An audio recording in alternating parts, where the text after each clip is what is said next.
नमस्कार दोस्तों, स्वागत है हमारी कहानी मूड रिंग में, जहां एक साधारण सी दिखने वाली अंगूठी एक अनजान दुनिया के दरवाजे खोल देती है। क्या होता है जब एक मूड रिंग न केवल आपके मनोदशा को बल्कि आपके अस्तित्व को भी नियंत्रित करने लगती है? इस रोमांचक और डरावनी कहानी को अंत तक सुनिए। मैंने इसे एक पुराने थ्रिफ्ट स्टोर के कोने में देखा, टूटी फूटी ज्वेलरी के ढेर के नीचे दबा हुआ। ये एक पुराना धुंधला मूड रिंग था, जिसमें एक मोटा चांदी का बैंड था, जो किसी सामान्य उंगली के लिए बहुत बड़ा लग रहा था। इसके बीच में जो पत्थर था वो हल्के धुंधले रंग का था, लेकिन उसमें कुछ ऐसा था जिसने मेरा ध्यान आकर्षित किया। शायद वह रोशनी थी जो उस पर झिलमिला रही थी, या शायद ये कि वो हलचल के साथ धीरे धीरे रंग बदलता दिख रहा था। जब मैंने इसे काउंटर पर रखा तो क्लर्क ने मुश्किल से मुझे देखा। उसने एक अजीब मुस्कान दी जो उसकी आंखों तक नहीं पहुंची और कहा, यह एक खास चीज है, क्या तुम इसे सच में लेना चाहते हो? मैंने कंधे उचकाए और कुछ मुरझाए हुए नोट उसे दे दिए। यह सिर्फ कुछ डॉलर का था और मैं ये नहीं समझा सकता था, लेकिन मुझे लगा कि मुझे इसे लेना ही होगा। उसने सिर हिलाया और इसे एक छोटे से बॉक्स में डालकर मुझे दे दिया। इससे सावधान रहना, उसने धीरे से कहा, इतनी धीमी आवाज में कि बस मैं सुन सकूं। मैंने इसे हल्के में ले लिया। यह तो बस एक मूड रिंग थी, है ना? 80 के दशक की पॉपुलर चीजों में से एक, इंटरनेट से पहले का एक पुराना अवशेष। इसमें क्या बड़ी बात हो सकती है?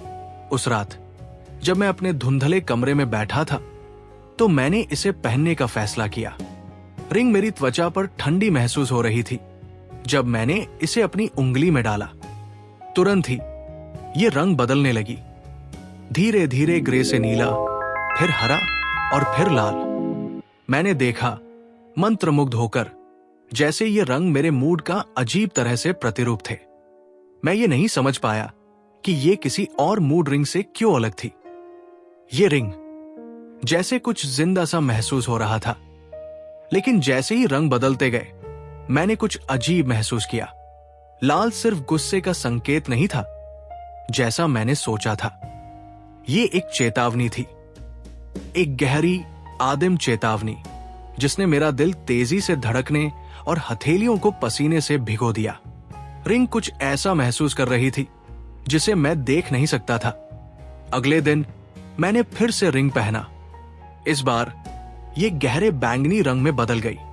रंग ऐसे घुमाव कर रहे थे जैसे एक तूफान चल रहा हो, मानो पत्थर मुझसे कुछ कहने की कोशिश कर रहा हो। पहले तो मैंने सोचा कि ये मेरी कल्पना है, लेकिन मुझे ये महसूस हुआ कि रिंग मुझे देख रही थी। उस रात मैंने एक सपना देखा। मैं एक सुनसान सड़क पर खड़ा था, फीकी चांदनी के नीचे। चारों ओर की दुनिया अजीब तरह से स्थिर थी, जैसे समय रुक गया हो। मैंने अपनी उंगली की तरफ देखा और रिंग को अप्राकृतिक रोशनी में चमकते हुए देखा। अचानक हवा भारी हो गई और एक गहरी गुस्सैल आवाज अंधेरे से फुसफुसाई, तुम्हें इसे पहनना नहीं चाहिए था। मैं डर के मारे अचानक जाग गया। मेरा दिल तेजी से धड़क रहा था। रिंग अब भी मेरी उंगली में थी। अब ये गर्म महसूस हो रही थी और रंग एक ऐसे पैटर्न में बदल रहे थे जिसे मैं पहचान नहीं पा रहा था। वे दिल की धड़कन की तरह चल रहे थे। जैसे जैसे मैंने उन्हें देखा, वे तेज हो गए, जब तक वे एक गहरे पीले रंग में नहीं बदल गए। मैंने उस रात रिंग को उतारकर अपने ड्रेसर पर रखा, लेकिन अगली सुबह वो फिर से मेरी उंगली में थी। मैंने इसे फिर से उतारने की कोशिश की, लेकिन ये हिली तक नहीं। धातु मेरी त्वचा में पिघलकर जैसे मुझसे जुड़ गई थी, जैसे ये मेरा हिस्सा बन गई हो। मेरे भीतर घबराहट समा गई। मैंने इसे खींचने की कोशिश की, लेकिन ऐसा लग रहा था कि रिंग मुझे स्थिर रखे हुए है।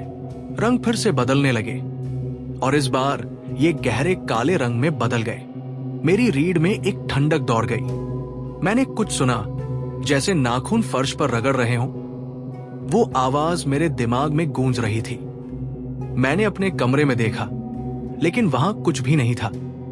फिर भी ये महसूस हो रहा था कि कोई मुझे देख रहा है।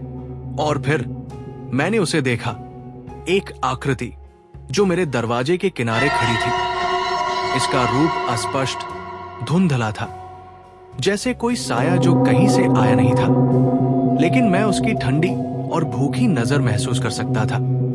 उसने एक कदम बढ़ाया और उसके चारों ओर की हवा जैसे विकृत होने लगी। मैं चिल्लाया। रिंग का रंग फिर से काले से लाल में बदल गया और आकृति झपकी।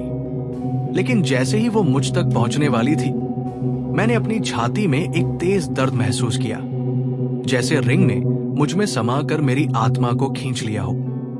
जब मैंने अपनी आंखें खोली तो मैं अपने कमरे में नहीं था। मैं एक अंधेरे शून्य में खड़ा था। रिंग का वजन मुझे नीचे खींच रहा था। यहां हवा नहीं थी, कोई आवाज नहीं थी, बस रिंग की चमकती रोशनी। वही आवाज फिर से मेरे कानों में गूंजने लगी। तुम यही चाहते थे, है ना? अब तुम कभी नहीं रुक पाओगे। जब मैंने दोबारा आंखें खोली तो मैं अपने कमरे में वापस था। रिंग अभी भी मेरी उंगली में थी, गर्म, और अब ये अलग थी। मैंने महसूस किया, ये अब केवल एक चीज नहीं थी जिसे मैं पहन रहा था। ये मुझ में समा चुकी थी, कुछ प्राचीन, कुछ अज्ञात का हिस्सा। और जब मैंने आईने में देखा तो मैंने कुछ और देखा, कुछ मेरे साथ था। वो मेरी परछाई में था, मेरे पीछे खड़ा। इसका चेहरा सिर्फ रंग बदलते धुंध का एक साया था, लेकिन ये मुस्कुरा रहा था, एक चौड़ी, विकृत मुस्कान। अब मैं इसे नहीं उतार सकता। रिंग ने मुझे अपने कब्जे में ले लिया है और हर गुजरते दिन के साथ रंग तेजी से बदलते हैं। वो आवाज हमेशा वहां होती है, फुसफुसाते हुए, कुछ ऐसा वादा करती हुई जिसे मैं समझ नहीं पाता और जिसे जानने से डरता हूं। मुझे लगता है अब मैं कुछ और बन चुका हूं, जैसे वो साया, जैसे जो कुछ भी मुझे चाहता था। मुझे नहीं पता कि मेरे पास कितना समय बचा है, बस इतना जानता हूं कि अब मैं अकेला नहीं हूं और अब तुम भी नहीं हो, क्योंकि एक बार जब रिंग तुम्हें चुन लेती है तो ये कभी नहीं छोड़ती। तो अगर तुम कभी कोई पुराना मूड रिंग पाओ, सावधान रहना। अगर ये तुम्हें पुकारे तो इसे मत उठाना, ये पहले से तुम्हें देख रही है। तो दोस्तों, ये थी हमारी कहानी मूड रिंग। अगर आपको ये कहानी पसंद आई हो तो इसे लाइक और शेयर करना न भूलें। ऐसी ही और रोमांचक कहानियों के लिए हमारे चैनल को सब्सक्राइब करें और बेल आइकन दबाना न भूलें, ताकि हमारी हर नई कहानी सबसे पहले आप तक पहुंचे। धन्यवाद।